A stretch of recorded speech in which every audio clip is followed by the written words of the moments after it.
The Virginia Energy Efficiency Council was founded in 2012, and it's a broad coalition working to assess and support programs, policies, and best practices that advance energy efficiency in Virginia while providing a forum for stakeholder interaction.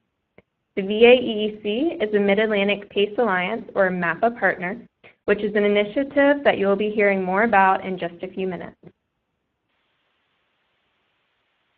Today, we are joined by 3 speakers who will share their knowledge about commercial property assessed clean energy, or PACE, financing. Bill Nussbaum is an attorney with the Norfolk office of Williams Mullen. He focuses his practice on commercial real estate transactions, tax-exempt bonds, economic development projects, and alcohol beverage licensing. He has represented owners of shopping malls and centers, hotels and office parks and buildings and development, leasing and management matters, and represented both localities and prospects in economic development projects.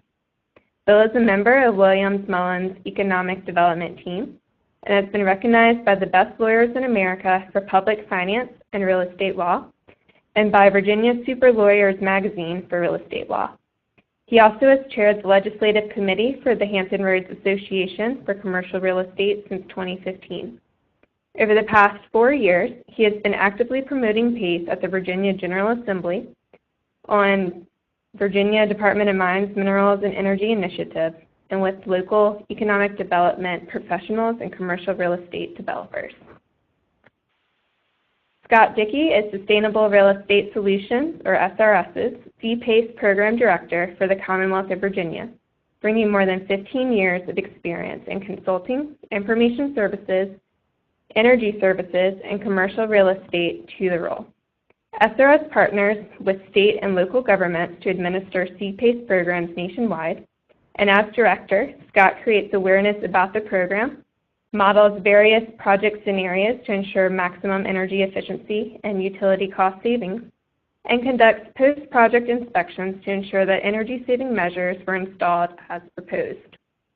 SRS has partnered with Arlington County to launch the first CPACE program in Virginia, which you'll be hearing more about during this webinar. And finally, Susan Elliott works on the City of Charlottesville Climate Protection Program, which aims to support community-wide greenhouse gas reductions, providing tools, resources, services, and programs that can assist the city's residents, businesses, and nonprofits to use less energy and switch to cleaner energy sources is a key focus. The City of Charlottesville has been tracking the evolution of CPACE in Virginia and is working towards implementing a program that is well suited for a smaller community of approximately 50,000 residents with property owners who operate in multiple jurisdictions. So thank you, Bill, Scott, and Susan for joining us today. And I'm going to turn things over now to Bill Nussbaum. Thank you. Thank you, Jessica. And thank you to all of you who have tuned in for the webinar. I have a lot of information to cover here, and so you are going to see me skip over a few of the slides, and there certainly will be available for everyone's review later on.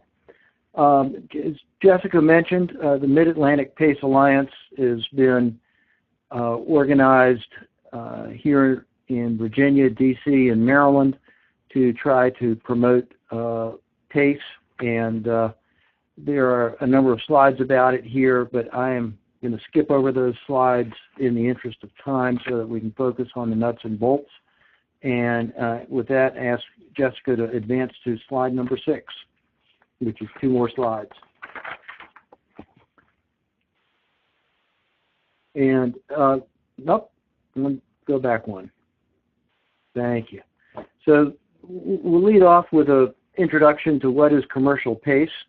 And PACE, of course, stands for Property Assessed Clean Energy. So CPACE, as you'll hear us just refer to it in shorthand, is a tax assessment-based financing mechanism for commercial property owners to fund energy efficiency, renewable energy, and water conservation projects. Very often, there'll be no upfront costs associated with it, which have to be paid out of pocket, saying no upfront costs at all as misleading. They are upfront costs, but they may be financeable as part of the PACE financing. So as a result, you can get up to 100% financing for the project cost, including both hard and soft costs. The benefit of PACE is that it both improves the quality of the building stock and decreases the operating costs associated with operating the building. It is a market-based program in Virginia in that localities are not involved in making PACE loans. In fact, constitutionally, localities are not allowed to lend their credit to private enterprises in Virginia. So you would be, if you wanted a PACE loan, you would bring a lender to the table, or the program administrator would help you identify a PACE lender. And the benefit of PACE, among others, is that it spurs economic development and creates local jobs. Next slide. You'll see on the next slide here on where is PACE, a quick visual of all the states in the country where there are PACE programs, and that you can look at that in more detail later on. And next slide. And we will, let's advance on to slide number 11. There are 3 slides here about Mid-Atlantic PACE Alliance that we'll skip over and focus on the benefits of CPACE for property owners. So as I touched on a moment ago, there's at least the potential, if your lender is, your PACE lender is amenable to 100% financing that would include soft costs. One of the big beauties for property owners is that there are immediate savings. As soon as the improvements are in place, they start generating savings, and the savings are what should pay for the cost of the PACE improvements through the special assessments. As a result, you should be cash flow positive from day one of placed in service. A PACE financing can also extend the property owner's capital budget because it's paid for from operating savings. That means that the dollars that are freed up from those savings can be used on other capital projects. PACE financing can run much longer term than conventional bank financing that's available these days. It's contemplated that a PACE loan, since it's secured by the special assessment on the property, will last for the expected useful life of the improvements, and that can be 20 to 25 years. PACE financing can fill capital gaps and should make any mezzanine financing unnecessary. PACE financings are also transferable. The assessments transfer to a new owner upon sale because they are essentially akin to real estate taxes and not subject to a due on sale clause like a mortgage would be. And PACE financings loans are non-recourse. There's no personal liability on the owners. Next slide. In Virginia, PACE financing is available for commercial, industrial, multifamily, as long as it's more than 5 units and not a condominium, agricultural and nonprofit uses. Next slide. You'll see here examples of what can be financed with CPACE in Virginia. Improvements to your HVAC system, high-efficiency lighting such as LED and other forms of lighting enhancements. Solar energy equipment, and we believe that can be both rooftop as well as greenfield. Water conservation, hot water systems, high-efficiency boilers and furnaces, other HVAC improvements, building energy and management and controls, building envelope improvements, cogeneration, energy storage, and more. Next slide.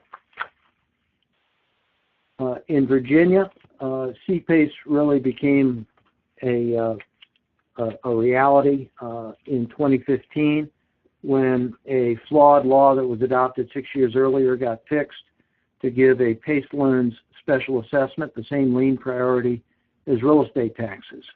The effect of this is that delinquent and current installments of the special assessment will be senior to mortgage liens, although, as you see in the next bullet point, each mortgage lien holder is required, in order to get a PACE loan, you'll be required to get your mortgage lien holder to sign a subordination agreement agreeing to that effect. C-PACE can be used on the range of properties that we just outlined on the previous slide, and also on multifamily as long as it's got more than 4 units. It's not available for 4 units or less, and it's not available for any type of condominium. We think that was a unintentional error by the General Assembly to exclude commercial condos, but the General Assembly is not likely to pick up the PACE statute for any tweaks until we've got some projects to show for here in Virginia. C-PACE can be used for both existing and new construction projects, and as part of the 2015 statutory fix, the General Assembly asked the Department of Mines, Minerals, and Energy in Virginia to create a stakeholder committee to create optional uniform financial underwriting guidelines that localities can use. And that, if you go to the next slide, you'll see a summary of those guidelines. I'll hit on them briefly. The total loan-to-value ratio should not exceed 90% of the assessed or appraised property value, including the PACE loan, and the debt service coverage ratio for all loans on the property ought not to exceed 1.0. These are suggested guidelines. Each locality will, of course, be able to either choose to follow these guidelines or to adopt their own guidelines. They're not mandatory. And I'll point out that you'll see in most of these guidelines, their exceptions can be evaluated on a case-by-case basis. The next one, the special assessment to assessed value ratio, is that the PACE special assessment should not exceed 20% of the total assessed or appraised property value.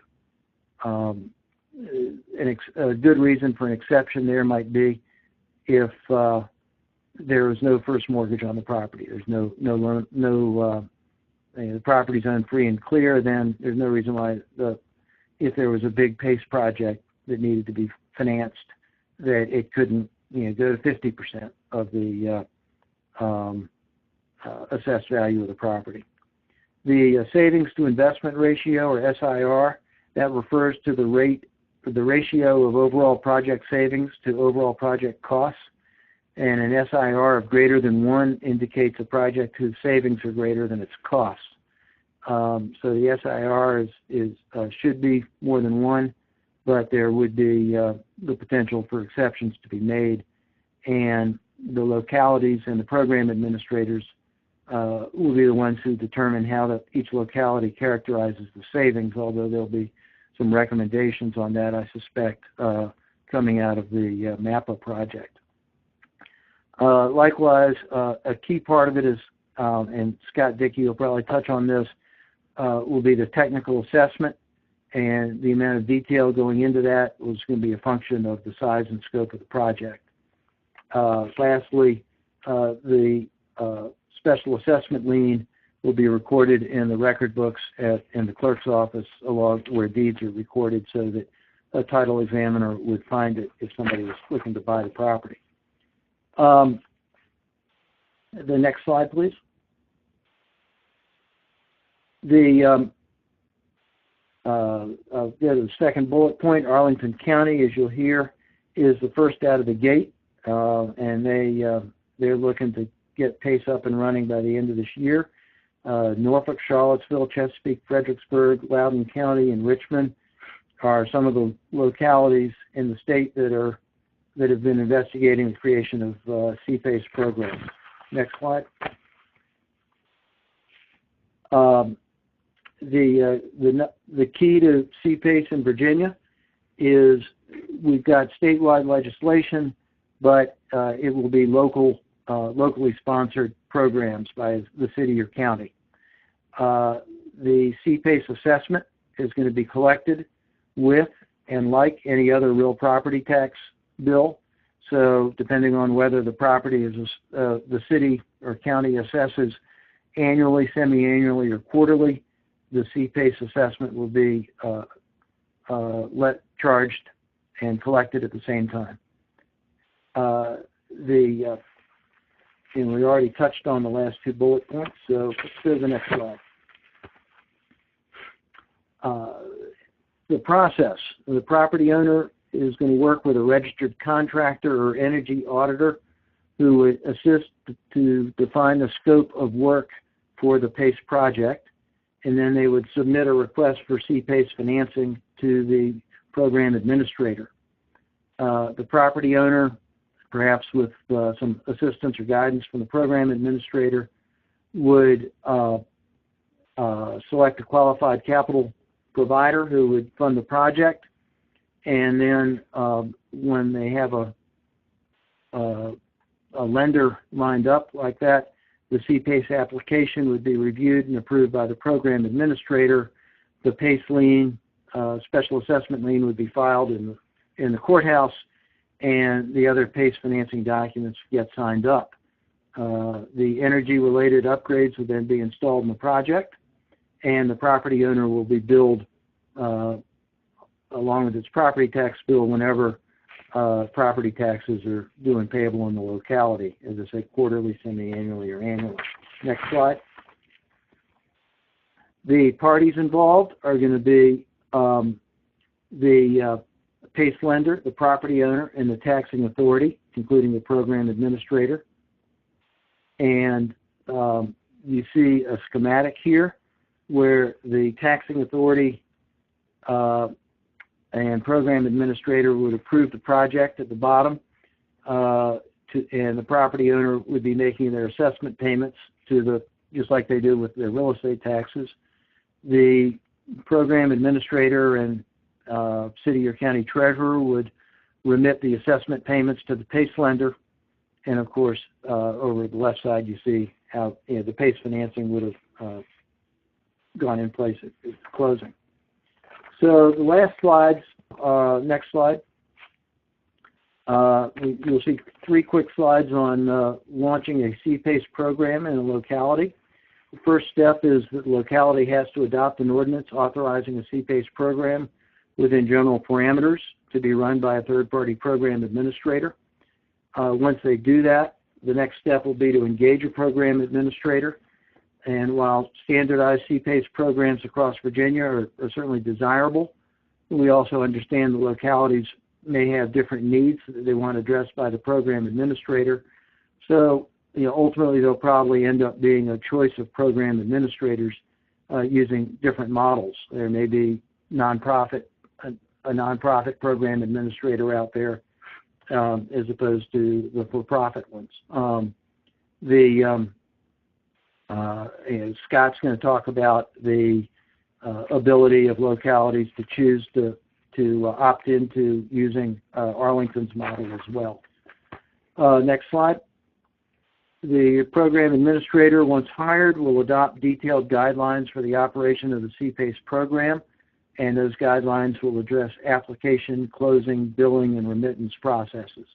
Again, these are guidelines that one of the committees of the MAPA, the Mid-Atlantic PACE Alliance, are working on generating sample guidelines that localities and program administrators can use.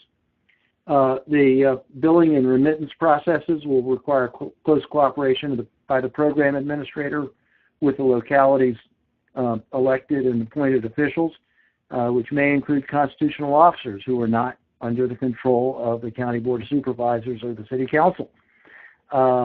So that will require some careful and discussions, let's say. Next slide.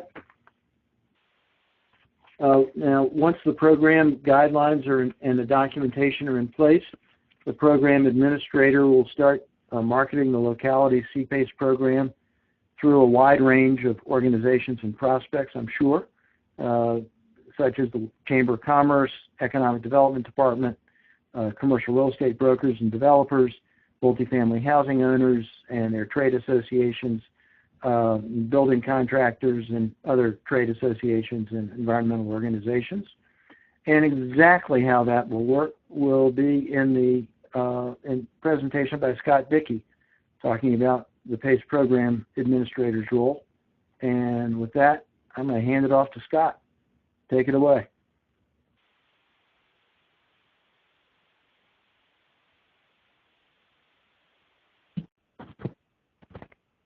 Thank you, Bill.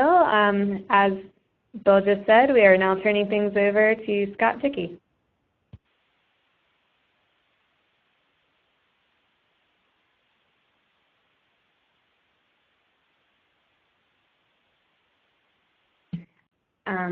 Scott, I see that you're still on Meeting Burner, but we can't hear you.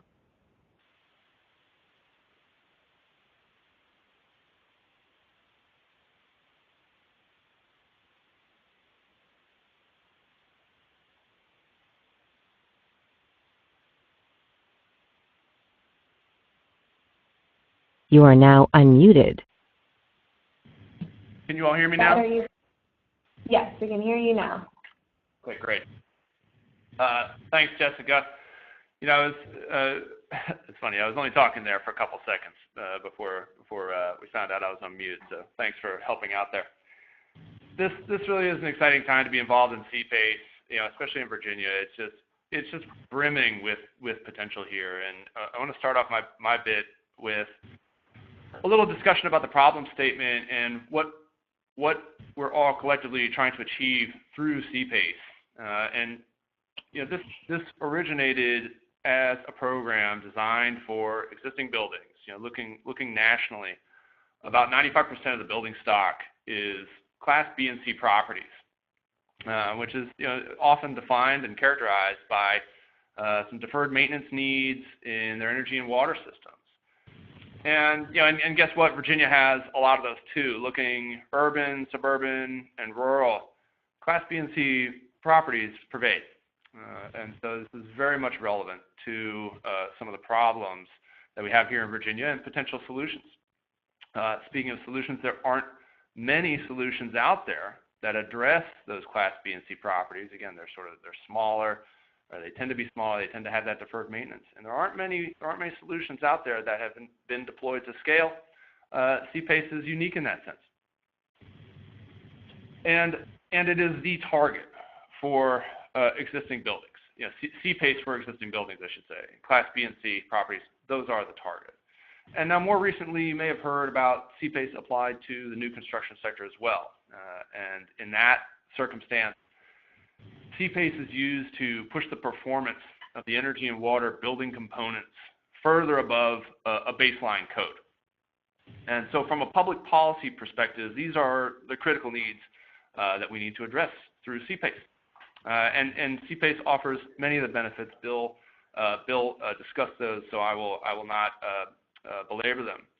But hopefully you all have heard about some of these benefits for yourselves and for your local jurisdictions, and that's why you joined the call. So thank you for joining.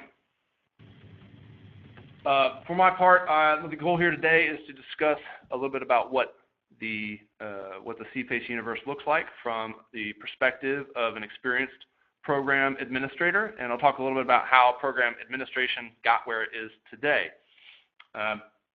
So about me, my name is Scott Dickey. I'm the Director of Virginia CPACE Programs for Sustainable Real Estate Solutions. We are a national CPACE program administrator operating in the many locations that you see there on the slide. And we have made an investment in Virginia. We are currently in a public-private partnership with Arlington County to administer the Arlington CPACE program. And upon launch, SRS will collaborate with all the stakeholders in the CPACE transaction That's the building owners, contractors, developers, mortgage holders, and capital providers to facilitate them.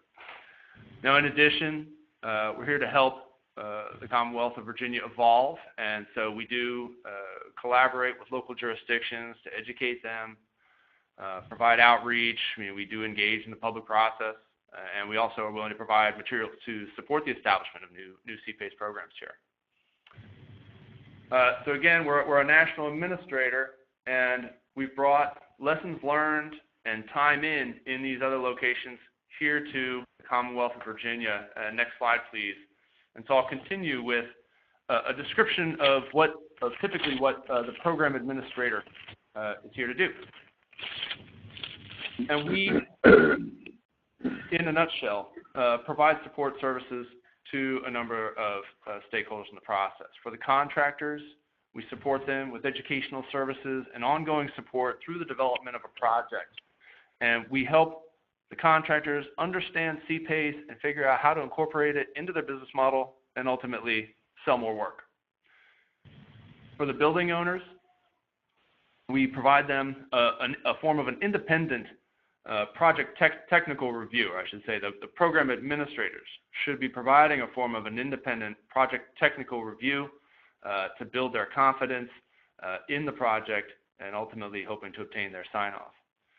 If they like what they see, then the program administrator works with the building owner and the mortgage holder to obtain consent. To Bill's point, the voluntary CPACE lien takes seniority over the first mortgage. And then we'll also work with the parties involved to help them obtain financing if they don't already have someone to provide that funding all ready to go. For the capital providers, we support them with underwriting and closing services. And for the cities and counties, program administrators are typically tasked with design and administration of the program, and that's typically everything from marketing, training, quality assurance to reporting.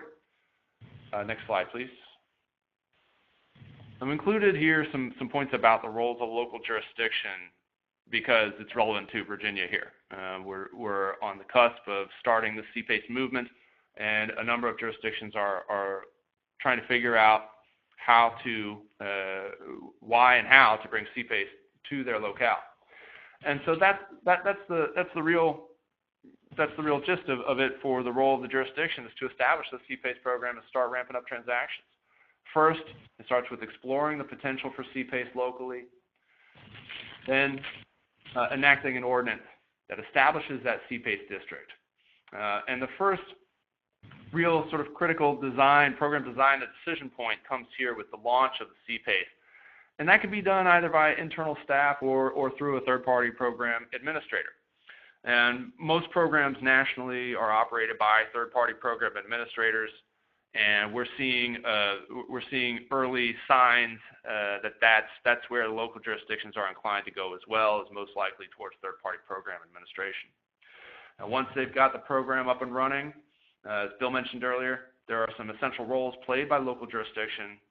Once the building owner and contractor have developed the project, the building owner likes what they see, then they voluntarily request for the local government to record the CPACE assessment lien, and then that gets assigned to the capital provider. A second key decision point for the local jurisdictions comes in the form of servicing, and they can either self-service for the billing and collections, or they can opt for whatever abbreviated here, CP, that's the capital provider servicing as well. And this is an emerging trend nationally. We've seen it implemented in other states, Texas and Oregon, for example. Utah, which is just about to stand up its program, is also considering CP servicing, CP direct servicing. And Arlington County is considering it as well here in Virginia. And this last bullet, one of the questions that I often get when talking with the local jurisdictions is, what are the risks to the locality? And so I've included this here because I want to make sure this is clear. The county maintains no liability in the case of a property owner's non-payment. In no way is the county responsible for repayment to the original funding source. Next slide, please. So I want to take just a very quick overview of how we got here in terms of program administration, because you all have heard about CPACE. It's been around for years. And I've got these two next slides. One talks about what I'll call first generation CPACE models, and then the next slide gets to the second generation CPACE program administration model. And again, I will go through these, attempt to go through these briefly. If there are any additional questions, we can follow up in the Q&A or offline. So in the first generation of models, they were characterized by low scale in terms of CPACE, a lot of one-off projects. And so the Connecticut Green Bank and SRS embarked on a study to identify what was going on, why weren't CPACE transactions scaling as expected. And what they found are essentially fall into three buckets. One is that the programs lack some form of a leadership or an oversight role for the state government agency. And that lack of credibility led to commercial and industrial property owners displaying some skepticism in terms of the saving projections on their projects. Number two, program administrators were generally residential sector focused, and that's a homogeneous market, whereas the commercial and industrial markets are heterogeneous and have a number of diverse needs. Three, program admins also tended to serve as the sole capital provider, and that was really an inherent conflict of interest that just further served to fuel that building owner and other stakeholder skepticism in the ability for the project to deliver on the anticipated results. Next slide, please, Jeff. And so building on those lessons learned, in 2013, Connecticut Green Bank and SRS launched into Connecticut CPACE, which was the industry's first statewide program, and it was done in part designed to address the flaws in the first generation model. And that is, again, this three-part series here, a strong government agency sponsorship and oversight, and that sends the right type of integrity signal to the stakeholders involved, most importantly, the building owners that are the key decision makers here. Number two, the setup of having an independent program administrator reporting to a government agency sponsor with responsibility for the project technical underwriting, commissioning oversight, and performance N&Z.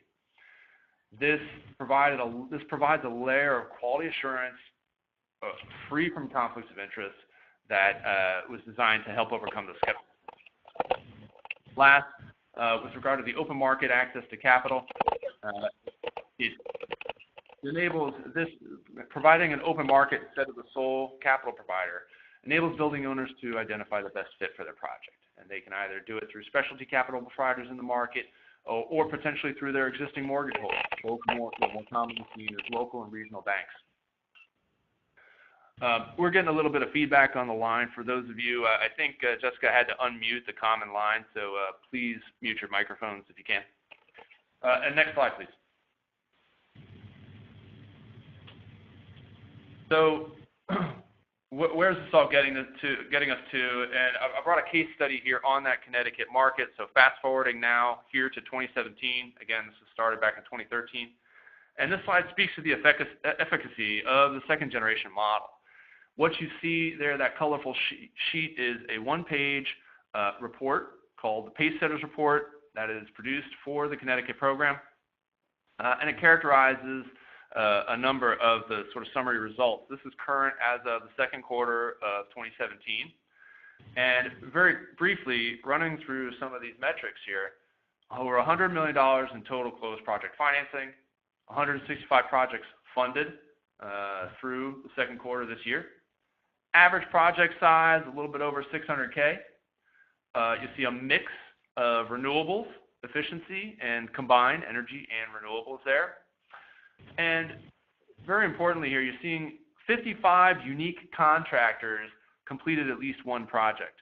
That shows sort of the effectiveness of that second generation model up in Connecticut and some of the results that it led to. And so the bottom line here we see is that CPACE creates jobs, it saves money, it saves energy, and it does support a cleaner environment. And the Connecticut market, indeed, has achieved scale faster than any other market in the United States. Next slide. So that brings us to Virginia. And again, this is an evolving market, and Bill covered this The Virginia level legislation at the state passed 2015. Now it's up to the local jurisdictions to enact ordinances. He mentioned the MAPA initiative launched earlier this year with the goal to promote regional coordination, and that translates to standardization and consistency in program requirements. And they've recently conducted a survey and identified that is a hallmark of the successful programs around the country, and that's key to scaling across jurisdictions. Some additional specifics here in Virginia. The Arlington County CPACE program is expected to launch later this year, winter 2017. Arlington County was the first jurisdiction to issue an RFP and competitively select a program administrator. We were glad to compete for that, SRS was, and we were glad to be awarded it early in 2017. Arlington County is currently exploring this type of a model. I alluded to those two key decision points for jurisdictions. One is whether they look to internal staff or go a third-party approach, and another is whether they look to service internally or look to the capital provider to provide some sort of servicing, or the PA as well. Arlington is looking to do, they're setting it up this way right now, a third-party program administration model, most likely with capital provider servicing, and that has the effect of essentially minimizing the county's involvement in a CPACE transaction. And allowing the commercial market to supply those services there in Arlington. So this is, again, sort of an evolving idea. It's the one to beat in Arlington, so watch this space. The last point I'll bring up for CPACE in Virginia is this notion of cooperative procurement, and it's available to Virginia jurisdictions.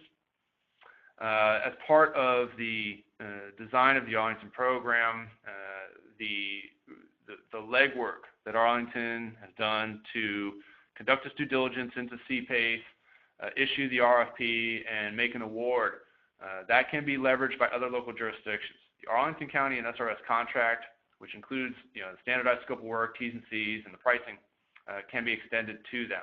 Other jurisdictions in Virginia, as Bill mentioned, they can select any program administrator, but they do have this unique option for cooperative procurement. And if pursued by jurisdictions, they can join with no startup costs, and they can leverage the proven infrastructure and support services that SRS has invested in and brings as a program administrator post-ordinance passage. And I say there are no startup costs because the design with SRS is through a success-based model. This is all about getting the CPACE transactions done. That's what yields the benefits to the contractor in the form of jobs, the building owner in the form of cost savings, and improved value of the underlying assets, and the local jurisdictions in terms of the economic development. And so this again is an option that's out there in the Virginia market. Next slide, please, Jessica. And so what are the next steps? Continue to explore CPACE, and if you're so inclined, engage with a program administrator to discuss what implementation might look like. Again, no jurisdiction is locked into any one program administrator, but if you were to contact SRS, I can tell you what we can offer here. I would love to hear about your jurisdictional needs. So being on the webinar here, this one-way communication is great, but really I'd love to do more listening and hear what you all have to say about the needs of your local jurisdiction. Contact us. You can obtain a package of information on the program design best practices that I've alluded to here. It goes into a lot more detail, along with the Arlington contract, the statement of work, and evaluate cooperative procurement as an option. And again, and even without any sort of a contract in place, you can contact us to utilize our experience and address various stakeholder questions. One of the things that comes up very frequently when I'm engaging with local jurisdictions is we have issue X was raised by a local leader. How might we respond to that? And I'd be glad to fill in some of those gaps, informational gaps, with information on program design, implementation, and success scaling CPACE in other markets.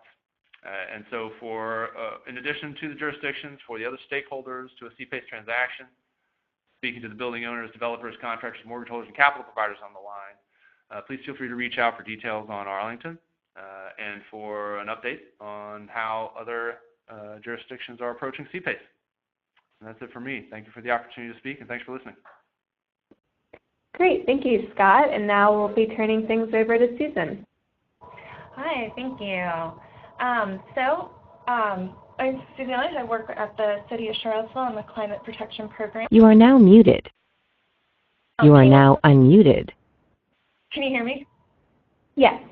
Okay, sorry. The phone just told me I was muted and then unmuted, so I wanted to make sure before I kept going. And so within the Climate Protection Program, I oversee the implementation, the management, and the outreach for the different activities within that. Our focus areas are essentially anything that's connected to greenhouse gas emissions. So that includes both commercial and residential building energy use, which the combined total of those sectors is actually over 75% of what our entire greenhouse gas footprint is for our community. In addition to that, I look at things around sustainable waste management, fuel-efficient alternative transportation, and then what our municipal energy use is. Within our program, we do have commitments to reduce greenhouse gas emissions community-wide, so I do have that community-wide focus. And some of the specific recommendations we have specifically reference that we should be supporting different financing strategies to help the rest of the community move forward on different strategies for implementing within our own buildings. Next slide, please. So what we have with in terms of Charlottesville here, we've got a map of like where we are. We're surrounded by one other locality, which is the county of Albemarle. So I think the iconic image is the one in the middle of our downtown mall. And that's what people tend to think about when they think of Charlottesville and what is our commercial building sector like. You know, we've got historic, we've got not super tall buildings, we have mixed use, we have commercial. We also have, which you can't really see in the photo, but when you look at the rest of our community, zoom out, we have different shopping centers.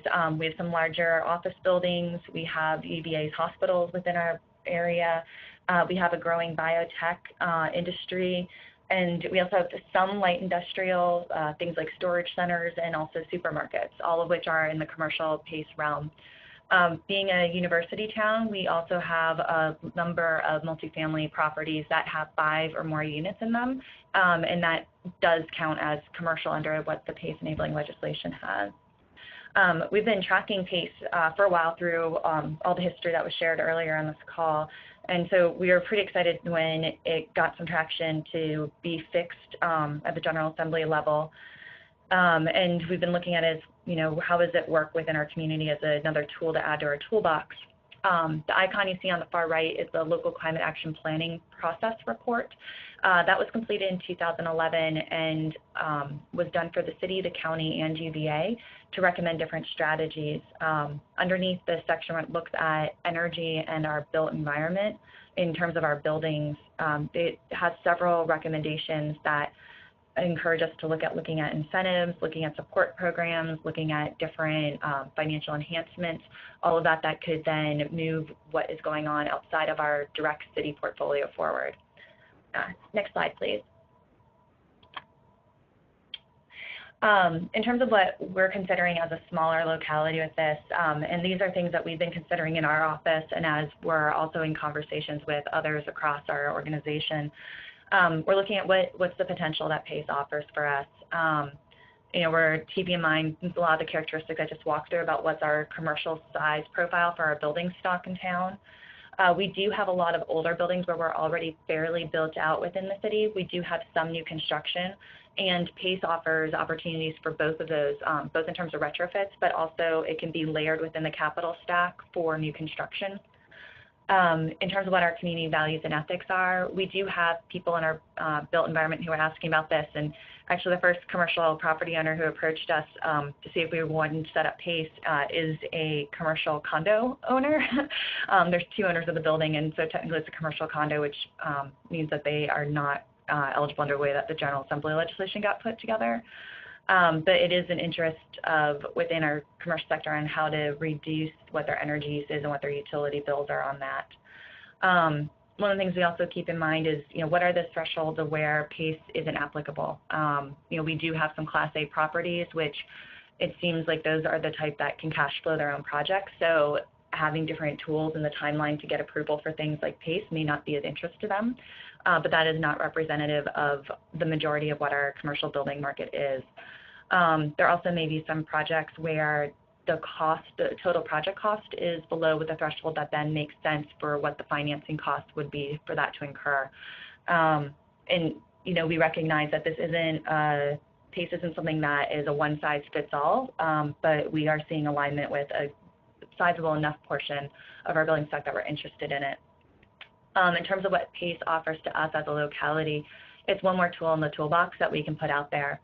One of the interesting things that we're curious to see how it could move forward is in terms of what our housing stock is, and we're having more demands on our housing. And so what does that then look like if we're having more developers putting in multifamily units? How can they start to use PACE to really move beyond just the basics of what the building code requires and really put some energy efficient buildings out there for our residents? In terms of the demands and the requirements on a locality, I ran through earlier the various different things that I focus on, and within our office, I am the one person who focuses on all of those. My boss does oversee and helps out with things, but I'm the primary staff member responsible. So being able to work with a program administrator, being able to work with a third-party financial market, it brings a lot of benefits in because it makes it a lower lift on locality staff. Also in terms of having that background expertise in terms of what the different metrics are, in terms of how to evaluate a project and its modeling, in terms of overseeing how it was installed and does it actually meet what was originally proposed. All of that is stuff that through the PACE structure and working with program administrators, we don't have to staff up, and I can continue to focus on the variety of goals that my program's assigned to look at without having to divert all of that entirely to primarily be focused on only PACE. One of the other things in that secondary market potential, governments typically get involved in terms of looking at, well, what are sort of tax incentives we can do or what are granting programs. And what's nice with PACE is that it does bring in the private sector financing, and there is a secondary market for PACE loans, which means it can go beyond just the immediate resources that our local banks may have, and it can start to tap into that bigger financing background. Next slide, please. One of the other things we're keeping in mind is regional cooperation. As I said earlier, we are surrounded by one locality. We have our major property owners have properties that go between those two localities, that are in both of those localities. Our financial institutions work in both localities. Our contractor network works in both localities. And so the idea of can we get some consistency in terms of what our contracts for PACE look like. Albemarle County has indicated that they're interested in looking more at PACE and then having similar underwriting standards so that whether it's a contractor selling a project or it's one of our financial institutions or a property owner who's delegated their property management to assess what are the different opportunities with this, they're playing with the same rule book between the two localities so that they can really make the most efficient and effective use of their time and not get caught by small differences between the two. And so we're looking to figure out how to do that cooperation as best. Similarly, if we're looking at things like setting up websites, it seems like it would be easiest for our community if we can have all the same terms and then have one resource of information so that it's consistent. Beyond that, we start looking at regionally what's going on around the rest of the state. The DMME underwriting guidelines are a good basis for us to start with and can, as a reference, while they're not required, we are going to be looking at them to determine if there is any changes we want to make from what they've put out there or if that's what we want to adopt.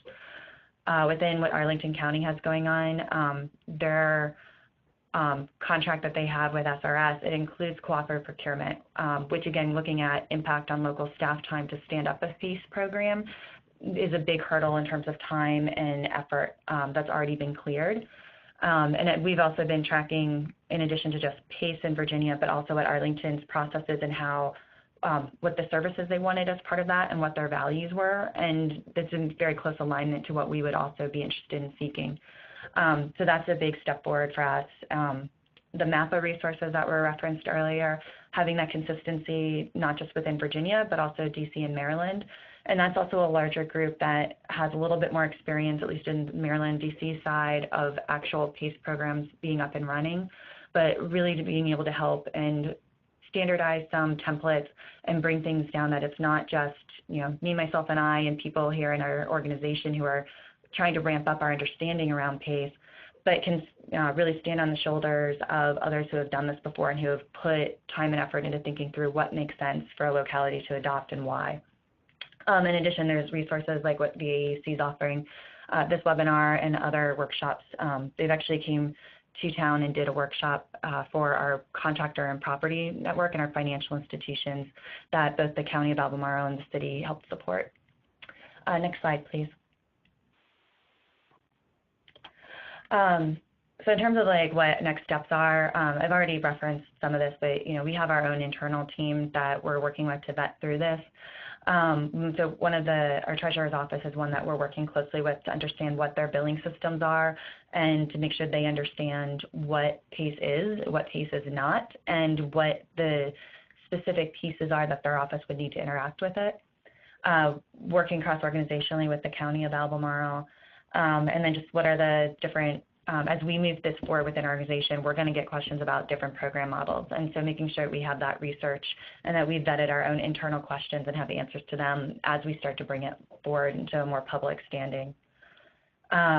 In terms of referencing the financial institution eligibility, PACE is open to the private sector lending market.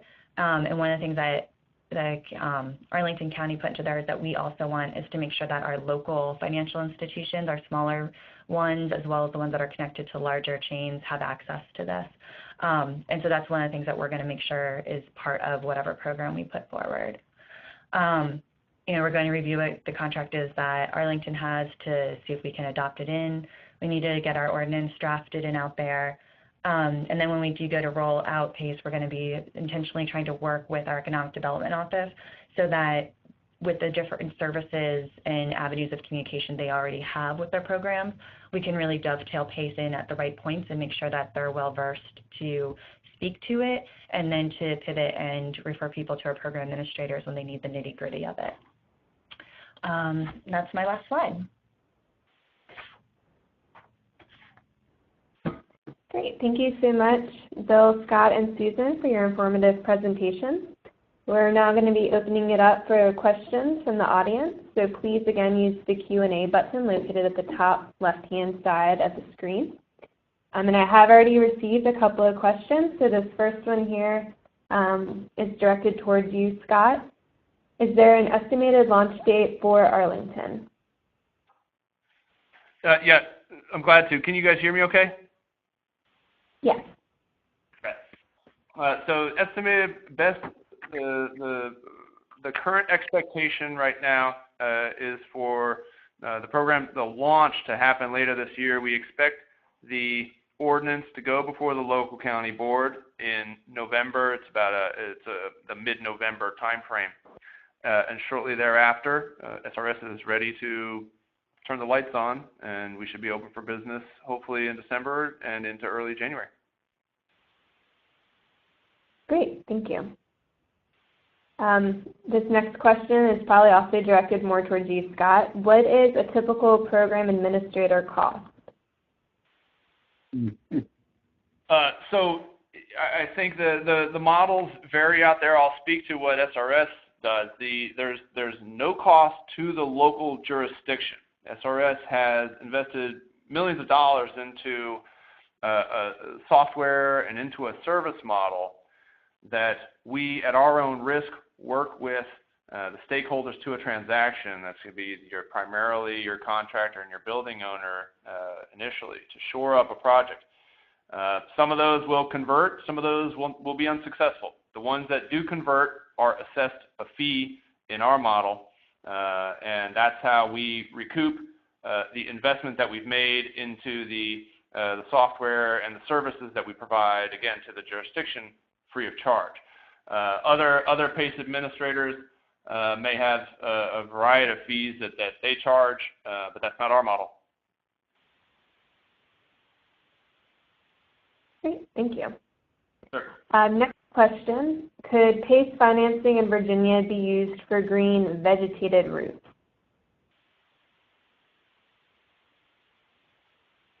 You want me to answer that one?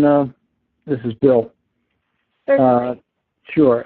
Yeah, I think so. I think that a green roof is going to be something that's going to fall into the energy efficiency improvements category. There's structural and support that needs to be made for it, and you know, a range of other things. I think all of that would qualify. Yes. Thank you. And Bill, this next question might be more directed towards you as well. Does using PACE funding negate future increases in property assessment from the city's assessment of a property? No. I think if it improves the value of the property, it improves the value of the property. And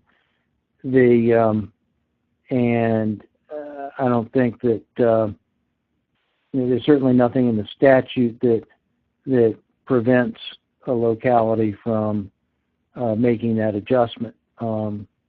You know, just like any other improvement to the property that would have an increase in the value, that would increase the real estate taxes on it. So, yeah, so that a property owner is going to be looking at both the special assessment and an increase in their taxes. But the right way to look at it is that if they were getting a second mortgage, to make those improvements, they would be seeing an increase in their taxes as well.